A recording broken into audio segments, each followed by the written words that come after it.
சமுத்திரம் பின்வாங்கும் சந்தோஷ திருநாளில் நல்லருளை தாரும் ஐயா முருகன் என்று முழங்குது என் மனசு.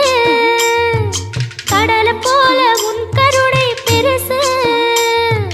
உப்பு காத்து ஊத காத்து சுத்தும் கடலுக்கரைய பார்த்து சத்தியமா கோயில் கொண்ட சுபையா எங்க குப்பத்துக்கு குலவிளக்கு நீ ஐயா.